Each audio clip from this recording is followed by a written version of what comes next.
Por último, invitamos al vocero o vocera de la mesa de trabajo número 5, Región Caribe. Good afternoon, everyone. Buenas My name is tardes. Shawn, right? Chairman of the National Housing Corporation of St. Aquí Kitts and Nevis. soy de San The breakout session for the Caribbean region, Nevis, de la región del Caribe. second stage was conducted by Philip Telford, Carlos Sanchez, Minister of Housing, Dr. Jeffrey Hanley, Minister of Education, Youth and Social Development and Housing, Adrian Leons, Minister of Housing and Urban Development in Trinidad, along with other representatives of the IDB, UN Habitat and CAF and ECLAC.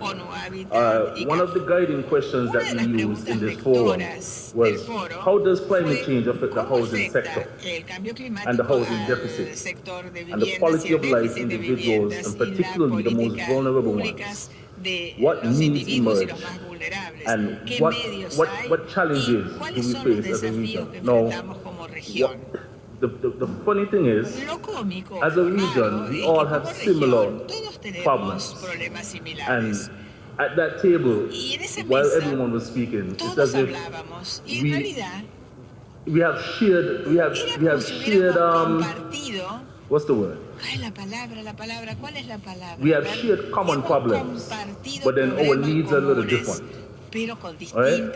So one thing we notice is in housing, we recognize that housing is an essential need, and because of climate change affects the budgets of Caribbean governments immensely.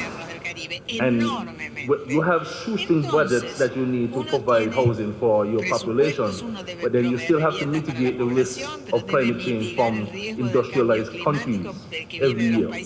And we spend a significant amount of our GDP mitigating these risks.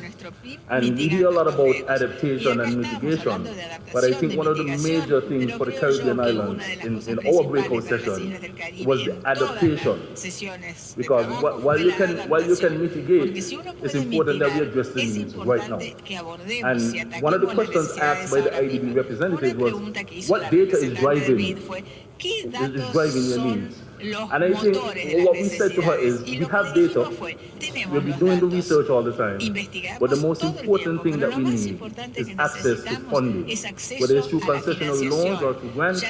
We want industrialized countries to understand that as Caribbean islands, we are small, we have shoestring budgets, and anything that we can get, especially for housing, because that is one of the only ways that we can really empower our people, is through land and housing, moving them into more sustainable living environments, and allowing countries, allowing our countries to further develop our housing stock to move into the climate 2030 agenda. So that was one of the main things we addressed in our breakout session.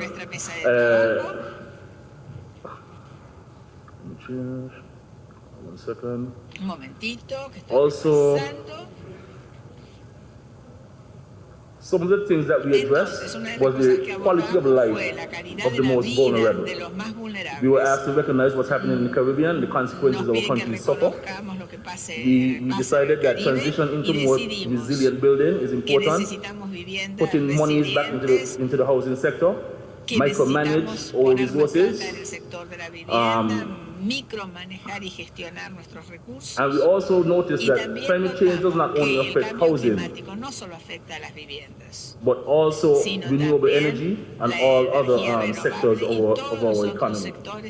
So, in our breakout session, the key takeaways from that group was that we have the data again, we are willing, we have the political will, it's just that we are not able to access concessionary funding, and we are asking the bodies to really look at the marginalized countries in the Caribbean and where you can see where you can provide the most help in this regard. And thank you for my presentation. Muchas gracias. Good, and done. Hope you have fun. All right?